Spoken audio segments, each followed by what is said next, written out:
হামের উপসর্গ নিয়ে ৩ জেলায় ৩ শিশুর মৃত্যু, হাসপাতালগুলোতে নেই আইসোলেশন, সংক্রামক পরিবেশে ঝুঁকিতে সুস্থরা।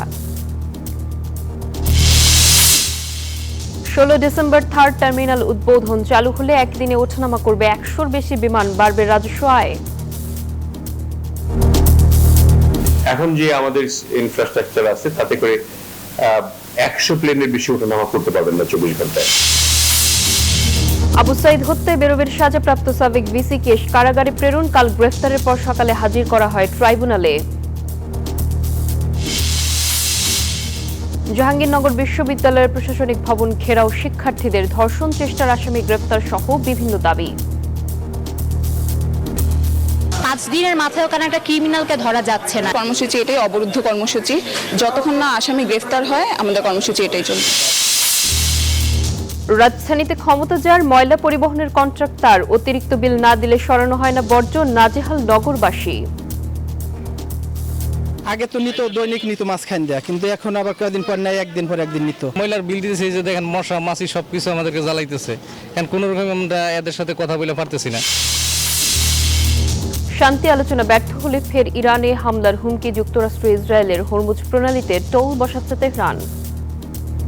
স্বাগত নিউজ 24 সংবাদে, সঙ্গে আছে আমি নাফিজা জামান। দেখছিলেন বিআরবি কেবল সংবাদ শিরোনাম। দেশজুড়ে কিছুতেই নিয়ন্ত্রণে আসছে না হামের প্রকোপ।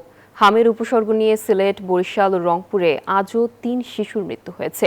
গেল ২ মাসে হামে মৃত্যুর সংখ্যা ৪৫০ ছাড়িয়েছে। সন্দেহজনক হাম রোগীর সংখ্যা ৫৬,০০০-এরও বেশি, আর নিশ্চিত হাম রোগীর সংখ্যা ৭,৫০০ ছাড়িয়েছে।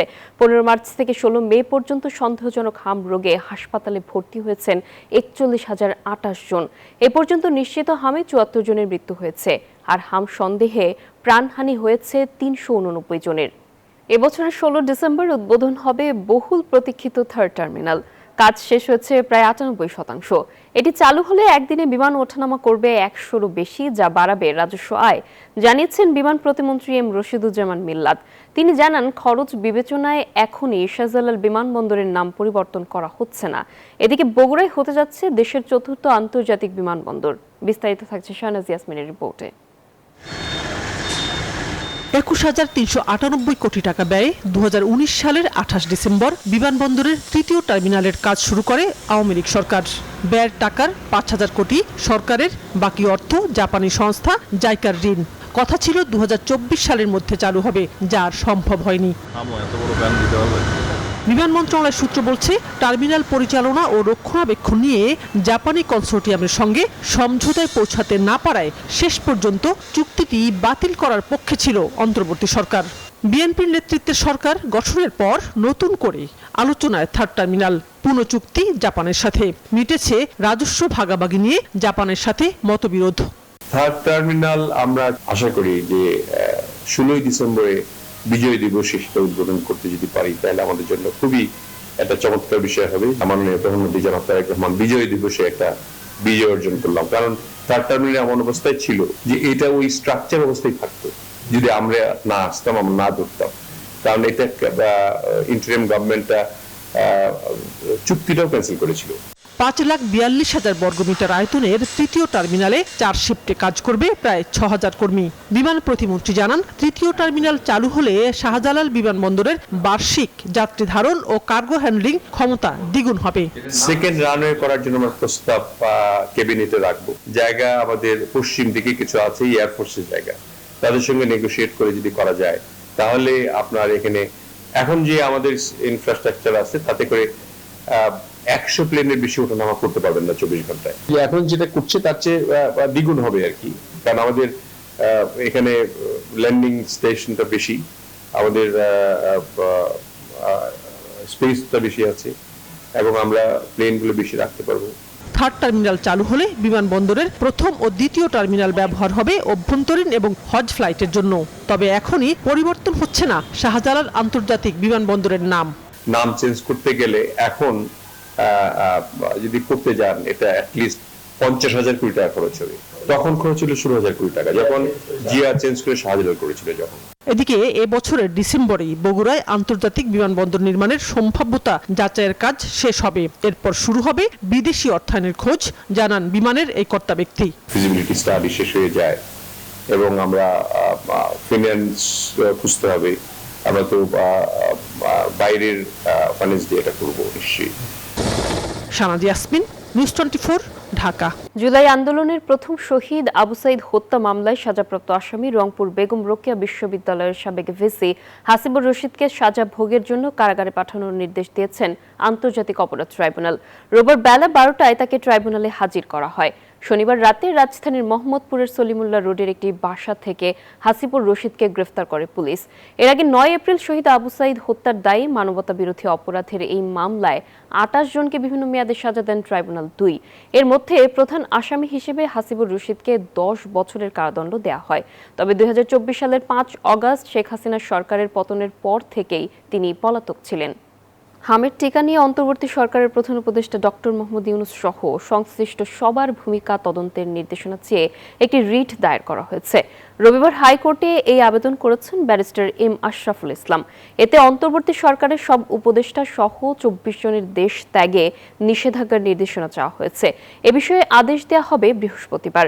রিটে বলা হয়েছে, 2.5 দশকের বেশি সময় ধরে চলমান হামের টিকাদান কর্মসূচি বাতিলের সিদ্ধান্ত একটি ফৌজদারি অবহেলা। হামের টিকার রাষ্ট্রীয় ব্যবস্থা থেকে বেসরকারি খাতে দেওয়ার সঙ্গে জড়িত থাকার অভিযোগও করা হয়েছে। এতে কমিশন অফ ইনকোয়ারি চেয়েছি যে ইউনূস সাহেবের আমলে যা কিছু ঘটেছে একটা ইনকোয়ারি করতে, যে আমাদেরকে দাসত্বর মধ্যে নিয়ে গেছে আমেরিকার, বা যে টিকা বাচ্চারা মারা যাচ্ছে, কেন এইগুলি কিনা হয় না, এইসব টোটাল। আমরা কিন্তু কোনো টিওআর বলি নাই। নারী শিক্ষার্থীকে ধর্ষণ চেষ্টা ঘিরে উত্তপ্ত জাহাঙ্গীরনগর বিশ্ববিদ্যালয়। 5 দিনে অভিযুক্ত গ্রেফতার না হয় প্রশাসনিক ভবন ঘেরাও করেছে আন্দোলনরত শিক্ষার্থীরা। এ সময় প্রক্টরের পদত্যাগ দাবি করেন তারা। সাভার থেকে সহকর্মী নাজমুল হুদার তথ্য ও চিত্রের ডেস্ক রিপোর্ট। উত্তাল জাহাঙ্গীরনগর বিশ্ববিদ্যালয় ক্যাম্পাস। সকাল থেকে প্রশাসনিক ভবনের সামনে জড়ো হন শিক্ষার্থীরা। পরে তারা প্রক্টরের কার্যালয়ে পুরনো তালা ভেঙে নতুন তালা ঝুলিয়ে দেন। শিক্ষার্থীদের অভিযোগ, ঘটনার পর প্রশাসন অপরাধীকে শনাক্ত ও গ্রেফতারে কার্যকর পদক্ষেপ নিতে ব্যর্থ হয়েছে। ক্যাম্পাসে নিরাপত্তাহীনতা বাড়লেও প্রশাসনের পক্ষ থেকে দৃশ্যমান কোনো উদ্যোগ নেওয়া হচ্ছে না বলেও অভিযোগ তাদের। 48 ঘন্টার জায়গায় 107 ঘন্টা পড়ে গেছে। ওনারা আসলে কি দায়িত্বটা পালন করছেন যে এখনো পর্যন্ত এরকম একটা আসামি ধরা পড়ে নাই? রাষ্ট্রীয় 3টা বাহিনী, র্যাব, ডিবি এবং পুলিশ এই ঘটনাটা ডিল করছেন, কিন্তু তারপরও কেন একজন আসামিকে এখানে ধরা যাচ্ছে না? আমরা সেই দাবিতে, সেই জবাবদিহিতা চাইতে আমরা এখানে অবস্থান কর্মসূচি, অবরুদ্ধ কর্মসূচি ঘোষণা করেছি। এ সময় শিক্ষার্থীরা প্রক্টরের পদত্যাগ দাবি করে নতুন করে 24 ঘন্টার আলটিমেটাম দেন। একই সঙ্গে অভিযুক্তকে দ্রুত গ্রেফতার এবং ক্যাম্পাসের নিরাপত্তা জোরদারের দাবি জানান আন্দোলনরত শিক্ষার্থীরা। এদিকে উপাচার্য অধ্যাপক ডক্টর কামরুল হাসানকে ফ্যাসিস্ট বলে আখ্যা দেয় মানববন্ধন ও প্রতিবাদ সভা করেছে দর্শন বিভাগের শিক্ষার্থীরা। তাদের অভিযোগ, আন্দোলনকে ভিন্ন দিকে নেয়ার চেষ্টা চলছে। বিশ্ববিদ্যালয় প্রশাসন বলছে, আইন শৃঙ্খলা বাহিনীর সঙ্গে সমন্বয় করে অভিযুক্তকে শনাক্ত ও গ্রেফতারের চেষ্টা চলছে। পাশাপাশি ক্যাম্পাসের নিরাপত্তা জোরদারেও উদ্যোগ নেওয়া হয়েছে। গোয়েন্দা সংস্থাগুলো কাজ করে যাচ্ছে। ইতিমধ্যেই র্যাব, আমাদের পুলিশ বাহিনী, এনএসআই, ডিজিএফআই এবং অন্যান্য যে ডিবি, এসবি এবং অন্যান্য ইন্টেলিজেন্স এজেন্সিগুলো কাজ করে যাচ্ছে, প্রতিনিয়ত আমাদের সাথে সমন্বয় করছেন। আমরা আশা করি অভিযুক্ত অতি দ্রুত গ্রেফতার হবে। আমরা অনুরোধ করছি, আমরা দাবি রাখছি সরকারের কাছে তাকে অভিযুক্ত দ্রুত গ্রেফতার করে সর্বোচ্চ শাস্তি নিশ্চিত করার জন্য। ঘটনাকে কেন্দ্র করে কেউ যেন অস্থিতিশীল পরিস্থিতি তৈরির সুযোগ নিতে না পারে সেদিকেও নজর রাখা হচ্ছে বলে জানান উপাচার্য। Desk report, news 24। ট্রেনে ঈদযাত্রার শেষ দিনের টিকিট বিক্রি হচ্ছে আজ। দেয়া হচ্ছে 27 মের টিকিট। যাত্রীদের সুবিধার্থে শতভাগ আসনের টিকিট অনলাইনে বিক্রি করছে বাংলাদেশ রেলওয়ে। সকাল 8টা থেকে পাওয়া যাচ্ছে পশ্চিমাঞ্চলের ট্রেনের টিকিট, আর দুপুর 2টার পর থেকে পাওয়া যাবে পূর্বাঞ্চলের ট্রেনের টিকিট। তবে অনলাইনের পাশাপাশি কাউন্টারে অগ্রিম টিকিট বিক্রির ব্যবস্থা চান অনেক যাত্রী। গত 13 মে শুরু হয় আন্তনগর ট্রেনের অগ্রিম টিকিট বিক্রি। ক্ষমতা যার ময়লা পরিবহনের কন্ট্রাক্টর, আর এই নীতিতেই চলছে নগরের বর্জ্য ব্যবস্থাপনা। এর উপরে বাড়তি চাপ, মাস কয়েক পরপরই বাড়ে ময়লার বিল। সব মিলিয়ে নাজেহাল নগরের সাধারণ বাসিন্দারা। বাড়তি টাকা দিতে অস্বীকৃতি জানালে উল্টো দিনের পর দিন ময়লা সরানো হয় না। অবস্থা এতটাই বেগতিক যে নগরের বর্জ্য ব্যবস্থাপনায় যেন সাধারণ মানুষের গলার কাটা। লিটন বাবুর ক্যামেরায় রিশাদ হাসানের প্রতিবেদন। রাজধানীর উত্তর বাড্ডা এলাকা, এই বিল্ডিংয়ে মোট ফ্ল্যাট সংখ্যা 60টি। ময়লার অতিরিক্ত বিল দিতে অস্বীকৃতি জানানোর কারণে গেল 3 দিন ধরে এই বাড়ি থেকে নেওয়া হয় না কোনো ধরনের ময়লা আবর্জনা, অথচ আশপাশের বাড়িগুলোতে ঠিকই চলছে ময়লা নেয়ার কাজ। এই চলতি মাসে 8,500 টাকা আমরা দিয়েছি, 6.5 থেকে 8.5, 2,000 টাকা বাড়াচ্ছি। তারা বলতেছে যে এটা আরো বাড়বে সামনের দিকে, 250 টাকা সম্ভাবনা আছে। শুধু তাই নয়, রাজধানী জুড়ে এমন বাড়ির সংখ্যা কম নয়, বিশেষ করে সবচেয়ে অবহেলিত আশপাশের আধাপাকা বাড়ির বাসিন্দারা। আগে তো নিত, দৈনিক নিত মাঝখান দেয়া, কিন্তু এখন আবার কয়েকদিন পর নেয়, একদিন পর একদিন নিত। কদিন পর পরে সমস্যা হয়, কি লোক থাকে না নাকি, আর অসুস্থ বেশি ভালো অসুস্থ থাকে লোক। ময়লার বিল দিতেছে, যে দেখেন মশা মাছি সবকিছু আমাদেরকে জ্বালাইতেছে, এখন কোনো রকম আমরা এদের সাথে কথা বলে পারতেছি না। বাসাবাড়ির পাশাপাশি একই অবস্থা ছোট ব্যবসা প্রতিষ্ঠানেরও। এই বেকারি প্রতিষ্ঠানে ময়লা নেওয়া হয় না প্রায় 15 দিন যাবত। ক্ষমতার পালাবদলের সাথে সাথে বদলে যায় বর্জ্য ব্যবস্থাপনার চিত্র, গুনতে হয় বাড়তি বিল বলে জানান সংশ্লিষ্টরা। ওই বিল তো মাসে যাই, এরপরে আজটা কিছু লোকে কয় ম্যানেজার একটু বলে দিন। আমি কই ম্যানেজারে বলো না, আমি এলাকায় ঘুরতে তুই ময়লা নেই, তোর আমি টাকা দিয়ে ম্যানেজার বলে টাকা দিয়ে দেবো এক্সট্রা। সরকার পরিবর্তন হয়ে গেছে, পরবর্তী এই ময়লা নেওয়ার লোকও পরিবর্তন হয়ে গেছে। এলাকার কিছু স্থানীয় কিছু নেতা, কিছু ভাড়াটিয়া সব মিললা তারা এটা কন্ট্রাক্ট করছে মানুষের সাথে, যে তারা মাসে একটা করে পেমেন্ট নিবে, তারা ময়লা পরিষ্কার করে নিব। জানা যায় এই ওয়ার্ডের বর্জ্য ব্যবস্থাপনার দায়িত্বে গ্রিন মার্কস নামক প্রতিষ্ঠান। মুঠোফোনে কথা হয় সেখানকার প্রতিনিধি জামালের সাথে, তার কথাই যেন নানা অজুহাত। কাজে আসে নাই, কালকে আমি আপনার সাথে ওর সাথে কথা বলছি, আজকে আসার কথা আসে নাই। আমার আব্বা অসুস্থ দেখে হসপিটালে দৌড়াদৌড়ি করছি, আর রিসিটের যে নামটা অথচ কেউ এর মধ্যে মানে হয়তো ফোন দেন। আজকে আমি যে দুপুরের পরে শুনলাম ময়লা দেয় নাই, যে এখন আমি গাড়ি লাগাই দিচ্ছি।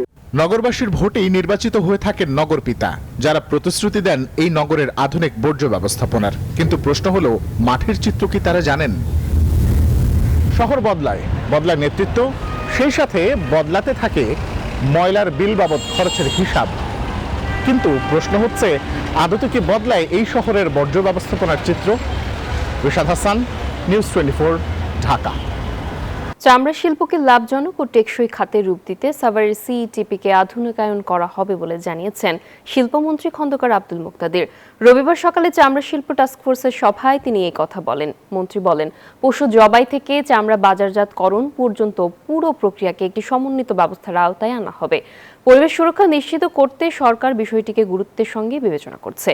আধুনিক প্রযুক্তি ও সঠিক ব্যবস্থাপনা নিশ্চিত করা গেলে চামড়া খাত থেকে রপ্তানি আয় ও কর্মসংস্থান দুটোই বাড়বে। এই সেক্টরের যে পটেনশিয়ালটা আছে, এটা আমাদের সম্মিলিত চেষ্টায় সেই জায়গায় চামড়া খাতটাকে আমরা নিয়ে যাবো ইনশাআল্লাহ। এটা হবে এই দেশের সক্ষমতার একটা এক্সাম্পল। এত রেজিলিয়েন্ট এই দেশের মানুষ, আর এত সম্ভাবনাময় একটা খাত আমরা আমাদের পাশে ছেড়ে দেবো, ইনশাআল্লাহ এটা হবে না। সাবেক স্বাস্থ্য ও পরিবার কল্যাণ প্রতিমন্ত্রী মিজানুর রহমান সিনহার নামাজের জানাজা সম্পন্ন হয়েছে। সকালে জাতীয় সংসদ ভবনের দক্ষিণ প্লাজায় এই জানাজা অনুষ্ঠিত হয়। এতে অংশ নেন প্রধানমন্ত্রী তারেক রহমান, স্পিকার ও বিভিন্ন মন্ত্রী পরিষদের সদস্যরা। পরে প্রধানমন্ত্রী তারেক রহমান পুষ্পস্তবক অর্পণের মাধ্যমে মরহুমের প্রতি শ্রদ্ধা নিবেদন করেন। পরবর্তীতে একে একে জাতীয় সংসদের স্পিকার ও স্থানীয় সরকার মন্ত্রী সহ অন্যরাও সাবেক এই প্রতিমন্ত্রীর প্রতি শ্রদ্ধা নিবেদন করেন। এরপর মরহুমের রুহের মাগফিরাত কামনা করে দোয়া মোনাজাত অনুষ্ঠিত হয়। হজযাত্রী 154 ফ্লাইটে সৌদি পৌঁছেছেন 59,783 জন বাংলাদেশি।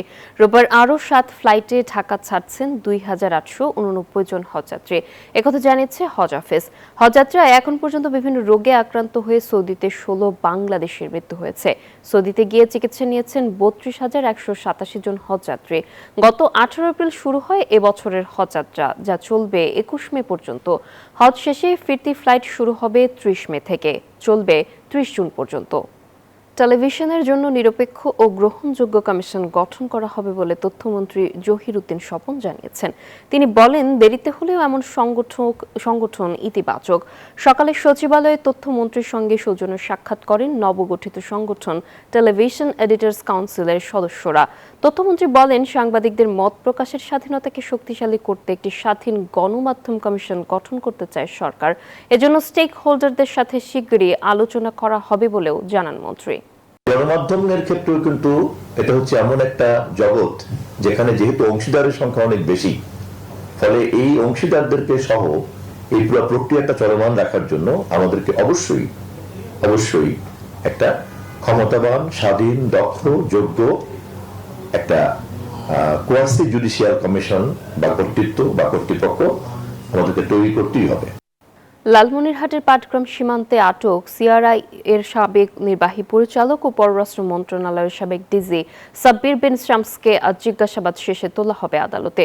অবৈধ অনুপ্রবেশ ও দুদকের মামলায় তাকে দুপুরে আদালতে হাজির করা হবে বলে জানিয়েছেন জেলা পুলিশ সুপার আসাদুজ্জামান। শনিবার দুপুরে সীমান্ত দিয়ে অবৈধভাবে বাংলাদেশে প্রবেশের সময় দহগ্রাম থেকে সাব্বির বিন শামসকে আটক করা হয়। তার কাছ থেকে 2টি কূটনৈতিক সহ মোট 7টি পাসপোর্ট উদ্ধার করার কথা জানায় পুলিশ। আওয়ামী লীগ সরকারের আমলে চুক্তি ভিত্তিতে পররাষ্ট্র মন্ত্রণালয়ের ডিজি ও লন্ডন হাই কমিশনে মিনিস্টার হিসেবে দায়িত্ব পালন করা এই কর্মকর্তার বিরুদ্ধে দুদকের মামলা রয়েছে। মহান মুক্তিযুদ্ধের ইতিহাস সংরক্ষণে ফিল্ম আর্কাইভকে ভূমিকা রাখতে হবে বললেন তথ্য প্রতিমন্ত্রী ইয়াসের খান চৌধুরী। রবিবার রাজধানীর আগারগাঁওয়ে বাংলাদেশ ফিল্ম আর্কাইভের 48তম প্রতিষ্ঠা বার্ষিকী উপলক্ষে আয়োজিত অনুষ্ঠানে কথা বলেন তিনি। এ সময় জুলাই আন্দোলনের ইতিহাস জানতে সে সময়ের চিত্রগুলো আর্কাইভ করারও তাগিদ দেন তথ্য প্রতিমন্ত্রী। ফিল্ম আর্কাইভকে আধুনিকায়ন ও যুগোপযোগী করতে প্রতিষ্ঠানটিকে ডিজিটালাইজেশন করা জরুরি বলেও জানান তিনি। আমাদের আসলে ঐতিহ্য, আমাদের ইতিহাস এগুলো যেন নষ্ট না হয়, বিকৃত না হয়। ছাত্র জনতার জুলাইয়ের আন্দোলন এটা নিয়ে আলাদা একটা আর্কাইভ সেকশন করা যায় কিনা সেদিকে দেখার জন্য, এবং এগুলো যেন সংরক্ষিত থাকে। বাইরের দেশের মানুষরা যখন আসবে তারা যেন এই বিষয়ে জানতে পারে, এটা যেন আমাদের আর্কাইভে এবং খুব সুন্দরভাবে যেন আমরা আর্কাইভে রাখতে পারি। বজ্রপাত প্রতিরোধে বগুড়ায় স্থাপিত কোটি টাকার নিরোধক যন্ত্রগুলোর বেশিরভাগই অকেজো। বজ্রপাতে প্রাণহানির সংখ্যা বাড়লেও নিরোধক যন্ত্র সচলের উদ্যোগ নেওয়া হয়নি। এতে প্রাণহানির ঝুঁকি বেড়েই চলেছে। বিশেষ করে খেটে খাওয়া নিম্নআয়ের মানুষেরা রয়েছেন শঙ্কায়। বজ্র নিরোধে আধুনিক প্রযুক্তি ব্যবহারের পরামর্শ প্রকৌশলীর। বগুড়া থেকে আব্দুর রাজ্জাকের ক্যামেরায় আব্দুস সালাম বাবুর পাঠানো তথ্যচিত্রে ডেস্ক রিপোর্ট। তীব্র তাপদাহের পর এক পশলা বৃষ্টি যেন এনে দেয় প্রশান্তি। তবে সে বাড়িধারা বদলে গেলে বাড়ে বজ্রপাতে জীবন হারানোর ঝুঁকি। বৈশাখ আসার পর থেকেই সারা দেশেই উদ্বেগজনক হারে বাড়ছে বজ্রপাতে নিহতের সংখ্যা। কালবৈশাখী ঝড়ে এপ্রিল ও মে মাসে বগুড়ায় বজ্রপাতে 3 জনের মৃত্যু হয়েছে। এদিকে বগুড়ায় বজ্রপাত প্রতিরোধে স্থাপিত কোটি টাকার বজ্র নিরোধক যন্ত্রগুলোর বেশিরভাগই অকেজো। 2021 সালে জেলার 6টি উপজেলায় 21টি বজ্র নিরোধক যন্ত্র স্থাপন করা হলেও 19টি কাজ করছে না বলে জানায় জেলা ত্রাণ বিভাগ। 2 জন মানুষ মারা গেছে এই ডাকাতে। আমি মনে করি এরকম এই আদর্শ গ্রাম যেটা দেওয়া আছে, এটা যদি প্রতি গ্রামে দেওয়া যেত, মানুষ নিরাপত্তায় থাকতো, মাঠঘাটে কাজ করতো। বিদ্যুৎ যখন আকাশে চমকাবি কোনো ক্ষয়ক্ষতি হবি না, কিন্তু কই বসে থুয়ে গেছে আর কোনো খোঁজ খবর নেই। এই যন্ত্র থাকলে আর ডাক করবি না, তার ডাকর থেকে আমরা নির্ভয় থাকবো।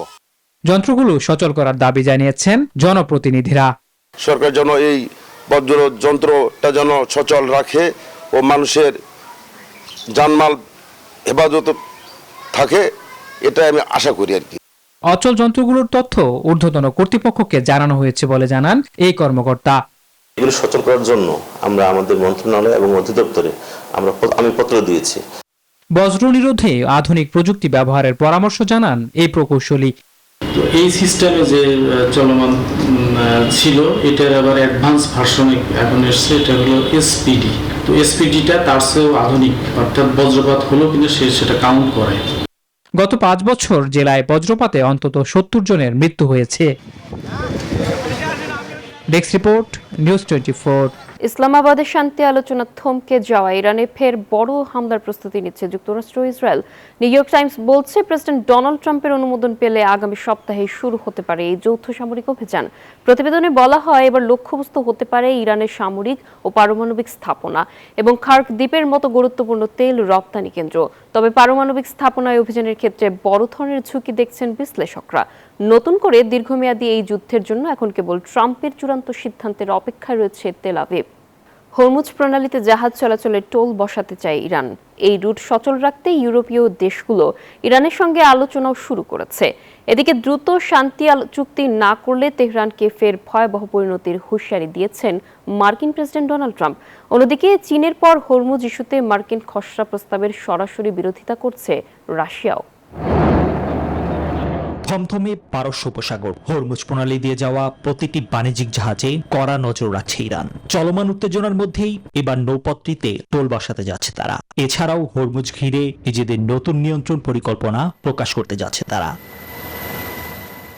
এই প্রণালীর নিচ দিয়ে গিয়েছে সাবমেরিন ইন্টারনেট কেবল।